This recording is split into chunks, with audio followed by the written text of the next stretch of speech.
Up next, we've got Polygon Studios. So level up the Polygon Studios roadmap for supporting top NFT projects. And joining us, we've got Jack Vaca, Will Matteson, and Chad Hugghins. We would love to welcome you guys to the stage if you guys would join us with your presence. Everyone give them a big round of applause. They're a huge part of making NFT.NYC possible. So warm welcome. Yes. Which seat do you want, Jack? Like, where do I sit? In the middle. All right, so I get the privilege of moderating a panel of my colleagues. My name is Chad. I'm a senior director of product marketing at Polygon Studios, and I was the one of us that was here last year and on the team, and so this year I get to interview them. And so to start, let's hit up Will. We're going to tell you a little bit about Polygon Studios and what we're doing, what's changed. A lot's changed. We're growing fast. Will, you have to sit through my intro here. Will is the Senior Director of Product Strategy. He was previously at Riot Games, where he was involved in their strategy and product groups. He worked on the Arcane show, if you watched that. Before Riot, he spent time at Bain & Company and was a software engineer at NASA. No big deal. Yeah, but the ship is pretty delayed, the spaceship, so I think it's probably not my fault. Okay. And this is Jack. She is online. She's in your DAO treasury meetings. She's in your Discord drop parties and your most recent Twitter replies. She heads community at Genre, a Web3 branch of Leaving Records, advises on dance and community for Heat. She is our engagement design lead at Studios, merging her curiosity for technology and people to bring emerging conversations to light.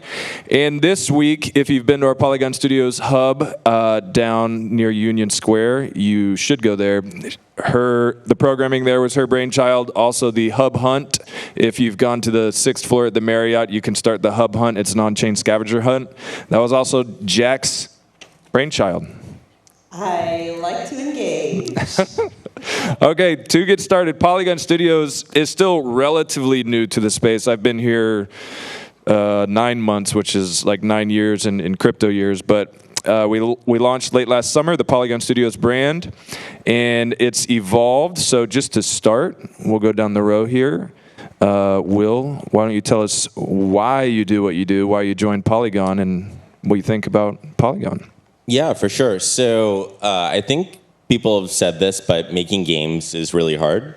You have to deliver awesome experiences at low latency to thousands and sometimes millions of players per day, and make something that's worth their time and money. And so just making a good game is hard, period. That's what I learned at Riot. Took 10 years to make Valorant, and you might say that's pretty similar to Counter-Strike even. Please don't sue me. And so what I do is I try and take all the interesting theoretical things that we're doing with our chain development and protocol development, and then translate that into how does that move the needle for game developers, and make sure that we're representing their needs in mind, make sure that we're making things that make it easier for them to make games. I would love to see a world where game developers don't need to be experts in blockchain to design blockchain games, just like they don't have to be experts in like spatial geometry to use Unity, right? All that has been abstracted away. So I'm doing my best to kind of pull those sides together and just help make really good games. Awesome, cool. Jack, tell us why you joined, what you do. I do a lot. I do a lot of engagement with the community, but I think I have the coolest job at Polygon Studios because all of the coolest projects come to me to find new opportunities to engage their communities or to collaborate with another project. And so a lot of what I do is meeting with the best of the best at Polygon Studios to showcase them in the most shining light. I like to think of it as framing as a service. A lot of the conversations that we had at the hub itself were meant to showcase everyone in the best light that possible. And so that's really my main goal here at Polygon. And the reason I came to Polygon, truthfully, is because first and foremost, I believe in the tech. Big Polygon fan before I started, so it was really exciting when I had the opportunity to join. But also, I just think the people that work here as well make it such a wonderful place, because I've been nothing but supported since I've started, which is not always the case when you're a female in the industry. But also that everyone kind of shares this Web3 ethos of collaboration and open protocol and decentralization and all these wonderful things that we love about Web3 and love about crypto and love about this technology. I don't have to worry that my colleagues aren't aligned in those very important aspects, because that is a forefront of what we are really trying to do with Polygon. Let me tee you up for some of the thoughtful programming you did at the Hub. Day 1 was Community Day. Day 2 was Metaverse Day. Today is Partner Day. And tell me a little bit about Community Day, some of the people that were on there, why you brought them in. And it's a much different vibe than this. It's not gigantic and chandeliers. It's a very intimate, lots of couches, a vibey place down in the Studios Hub. So those conversations were really interesting. Tell me a little bit about Community Day. Yeah, Community Day was particularly important for me to highlight a lot of the folks that maybe never had a chance to have a conversation. So one of my favorite panels that was there was Prism Collective, and they're an LGBTQ BIPOC community that spoke about how blockchain is really impacting how they operate and how they think about the future and their hopes, and it gives them hope for the future.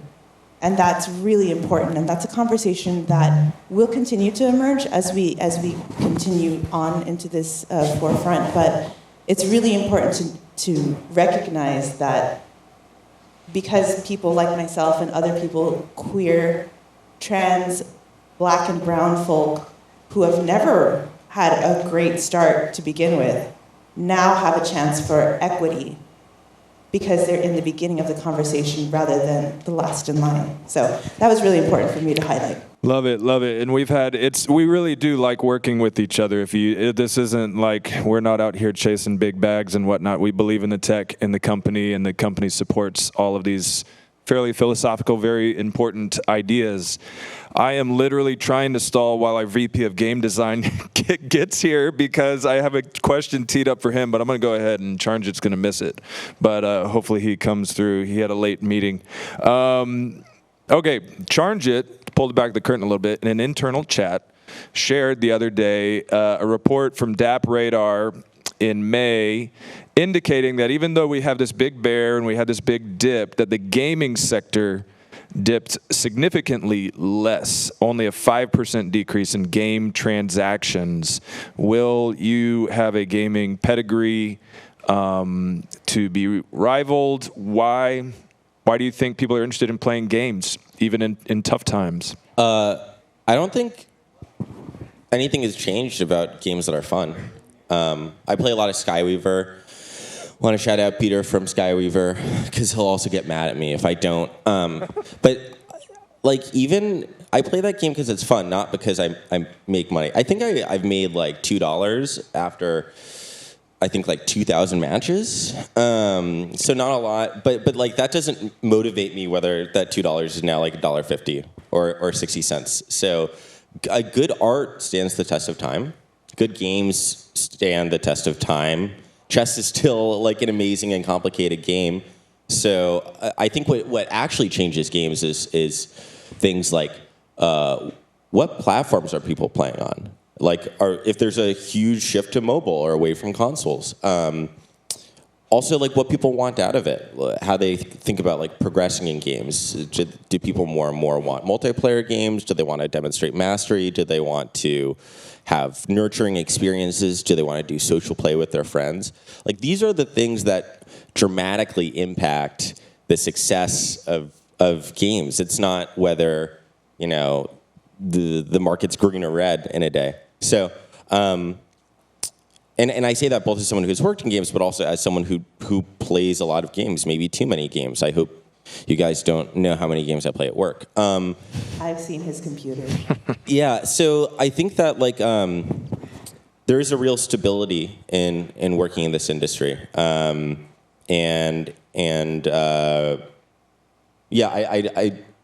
There's nothing that's changed about the ability of Polygon or Ethereum to store data. So we talk about this sometimes. Polygon Studios, the brand, hopefully is a little clearer to everyone after this year. We are not specifically a gaming-focused studio, but Will, I know you've done a lot of thinking on our positioning and whatnot. Can you talk a little bit about why games and how that applies to the broader sort of DApp ecosystem? Yeah, so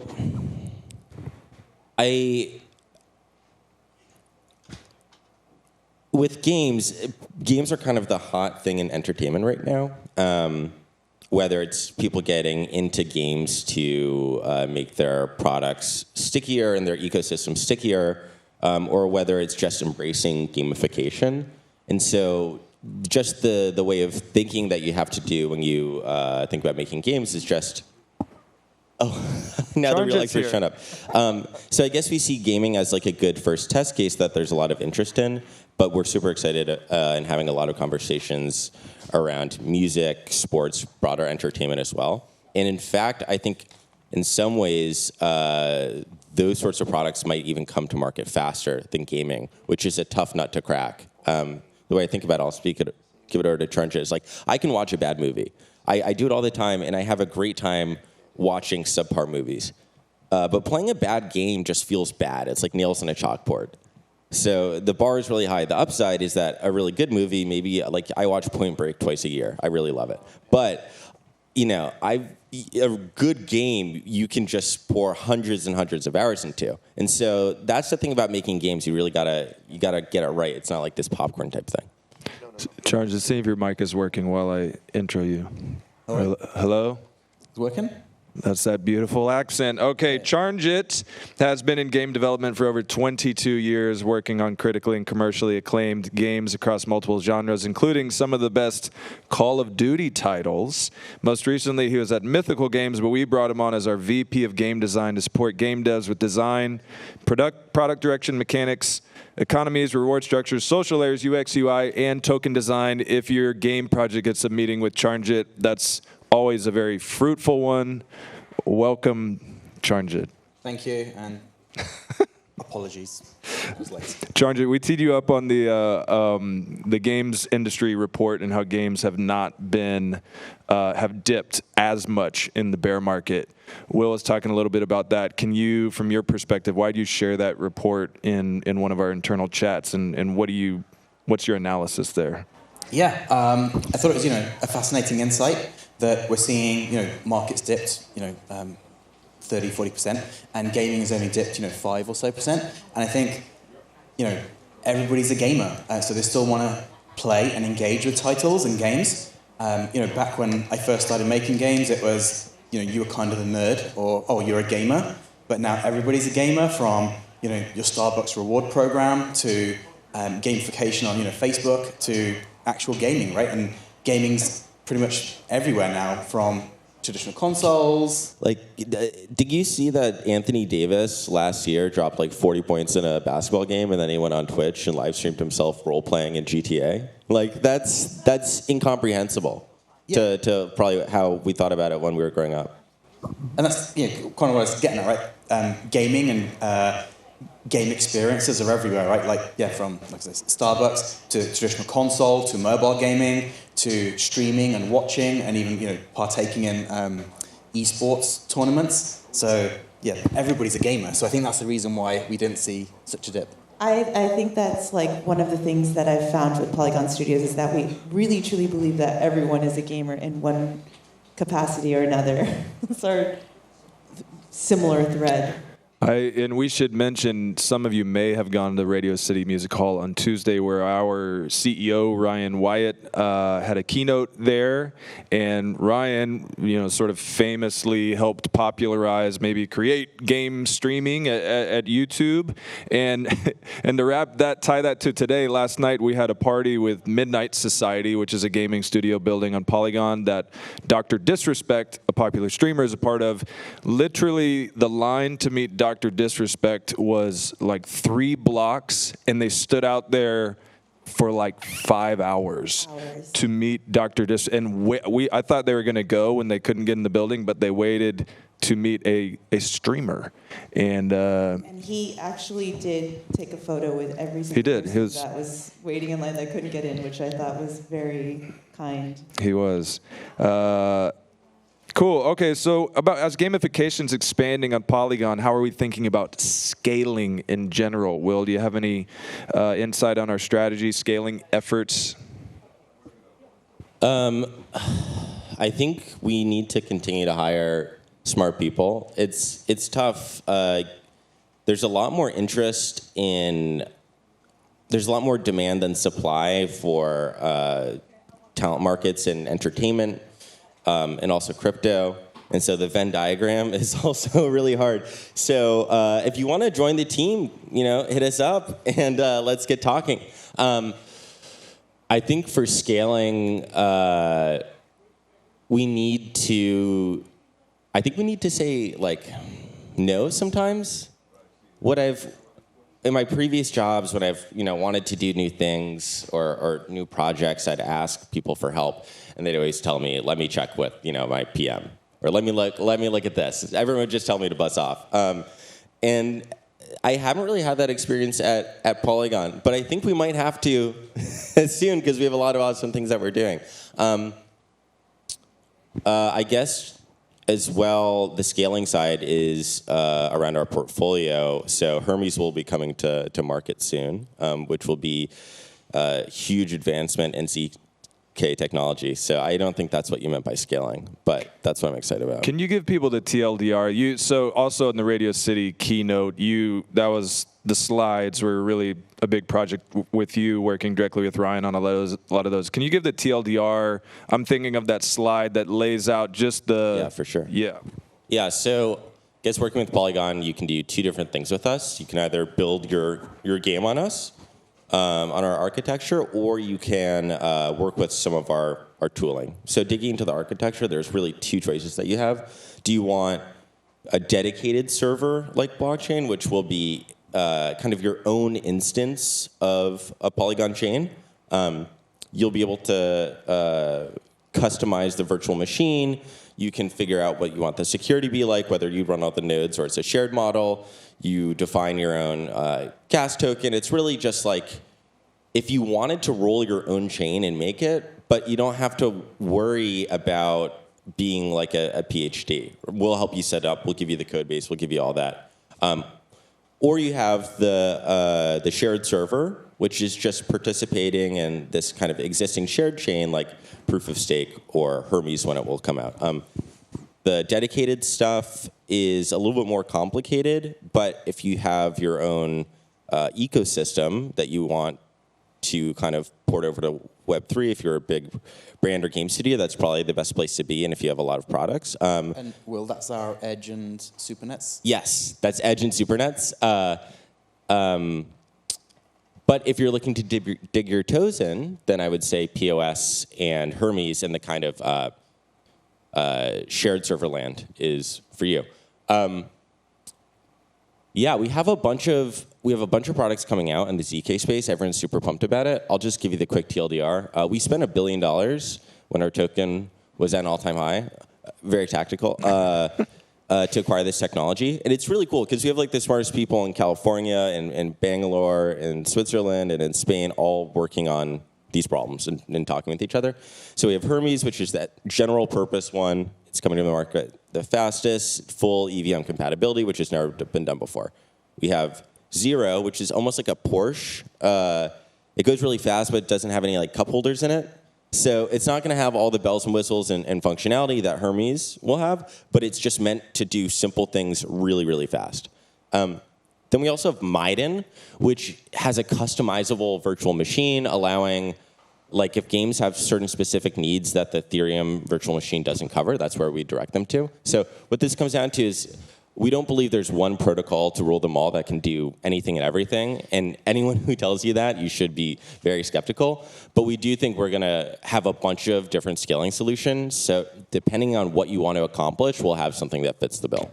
Precisely why I wanted to join Polygon. Learning about all of these products was very exciting.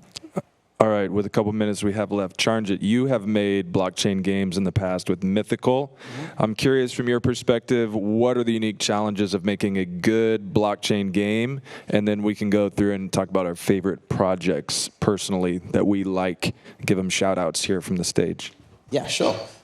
So I think some of the challenges with making blockchain games, one of the early phrases was play to earn, and everybody kind of latched onto that as like, these games, you can earn a living out of these. But I think after that initial buzz, we quickly saw that there isn't much of a game there. It generally is some play to earn, and it was very transactional. And as we've seen with some of these games, some popular, they've kind of had that death spike, and the engagement's gone. So I'm really excited, to your point of what games are coming into the space. I'm really excited for some of these traditional Web 2 gaming companies coming into Web 3 and bringing all of their knowledge and expertise of crafting engaging experiences that retain players, first and foremost, with the earn aspect secondary. Do you have any names you can drop without violating NDAs? Well, we announced a few this week, which is awesome. Super excited for Metalcore. And another project, another team, the Boombit team that we recently announced. Their game is already out there, Hunters, on the App Store, and they're bringing that to Web3. And really looking forward to that, because that's already a fun experience. And to add Web3 elements to that, it's going to be, I'm really looking forward to that. Cool. Jack, hotspot.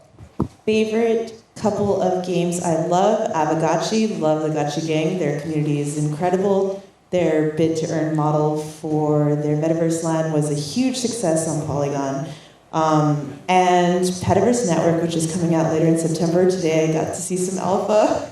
I had one of the co-founders on one of my panels, and I got to see some alpha, so I'm very excited for Petaverse Network, which is an AR virtual pet.